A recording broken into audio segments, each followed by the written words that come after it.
In this video, we will consider a variety of examples of hypothesis testing. Let's first review the basic procedure for conducting a hypothesis test. First, state both the null hypothesis and the alternate hypothesis. Next, calculate the test statistic from the sample. Third, use technology to compute the p-value for the observed statistics.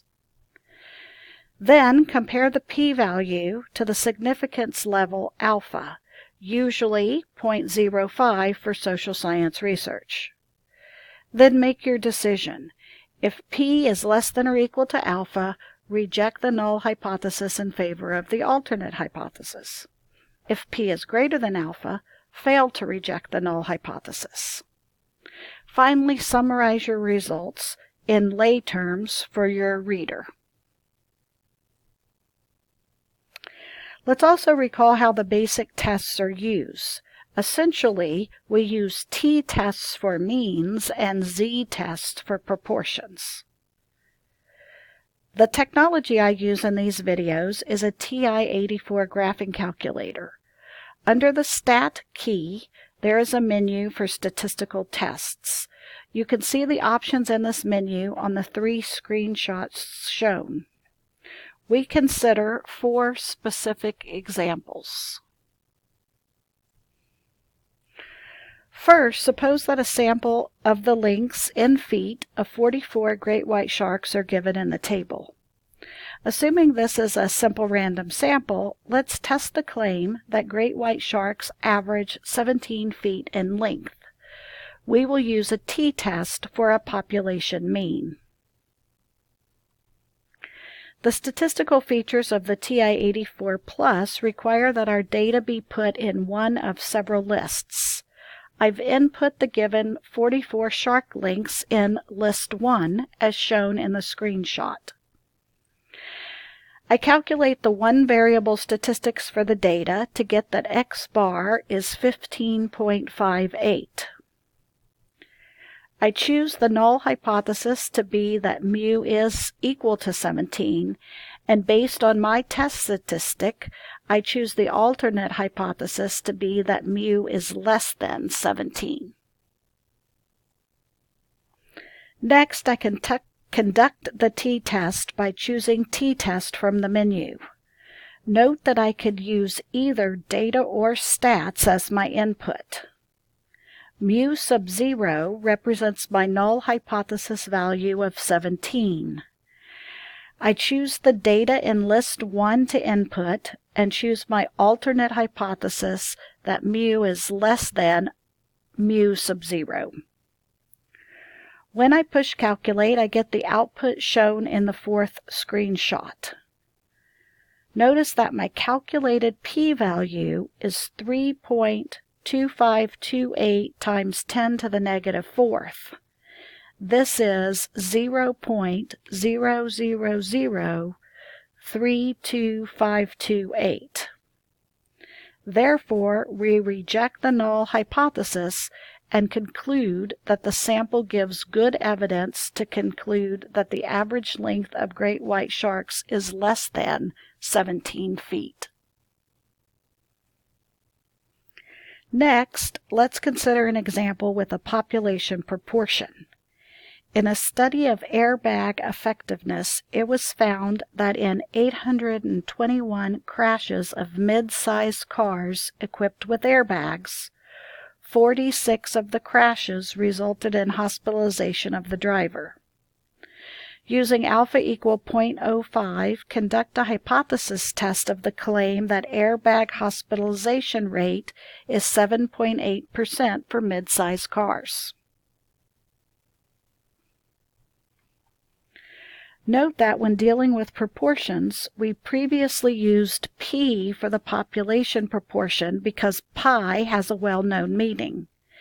Now p represents a probability, so we'll use prop, or proportion, for the population parameter.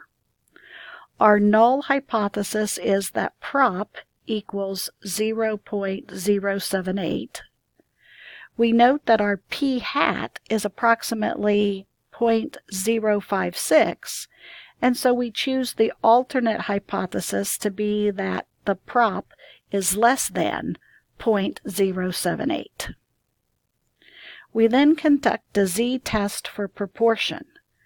We choose option 5 under the statistical test menu and enter p sub 0, x, n, and the alternate hypothesis, prop is less than p0.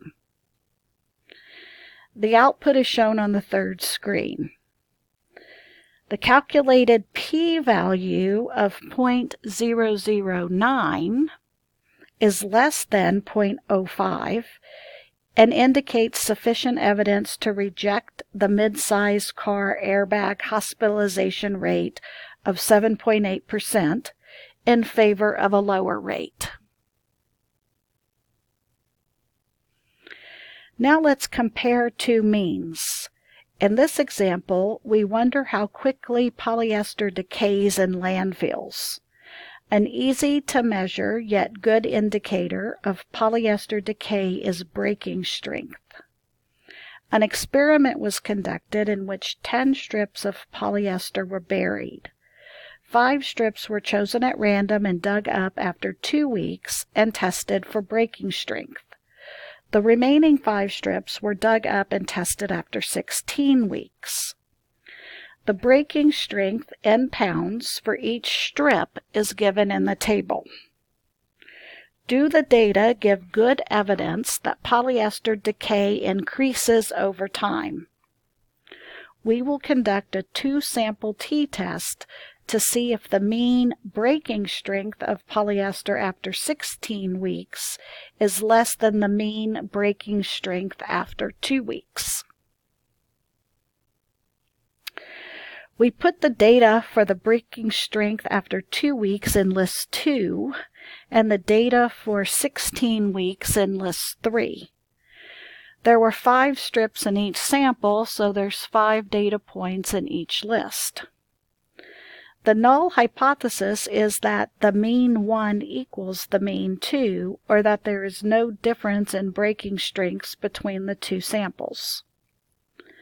The alternate hypothesis is that mu1 is greater than mu2, or that the breaking strength is less after 16 weeks. We choose a 2-sample t-test with data as our input. Notice that our data is in list 2 and list 3, and we had to tell the calculator that. The output is shown in the last screenshot. Since P is approximately 0.185 and that's greater than 0.05, we fail to reject the null hypothesis. Therefore, we have insufficient evidence that polyester decays more after 16 weeks than after 2 weeks. For our last example, we will compare 2 populations. Many young adults, ages 19 to 25, live with their parents.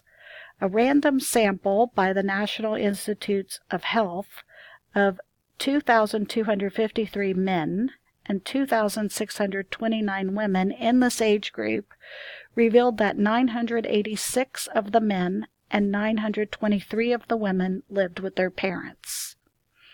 Is this good evidence that the proportion of young men who live with their parents differs from the proportion of young women who do so?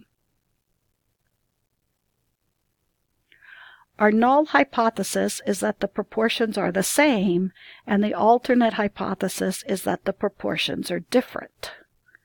We conduct a 2-sample proportion z-test.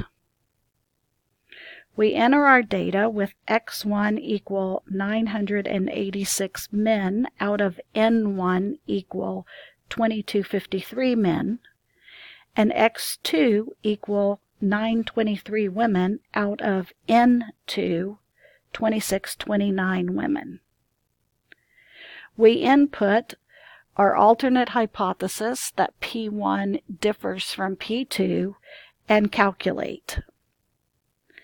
The output given in the last screenshot shows that P1 hat, the proportion of young men living at home, is 43%, and P hat 2 is 35%, with a p-value of practically 0. In fact, we have 0.9 zeros followed by a 6.5 for our p-value. We reject the null hypothesis since there's ample evidence that the proportions of young men and young women living at home differs. But we might be able to say even more. Given our calculated p hat values, we suspect that the proportion of young men living at home exceeds that of young women. We can conduct another two-sample proportion z-test with the same null hypothesis, an alternate hypothesis that P1 for men exceeds P2 for women. Again, we get a p-value of essentially 0 and conclude that there is good evidence that the proportion of young men living at home exceeds the proportion of young women who do so.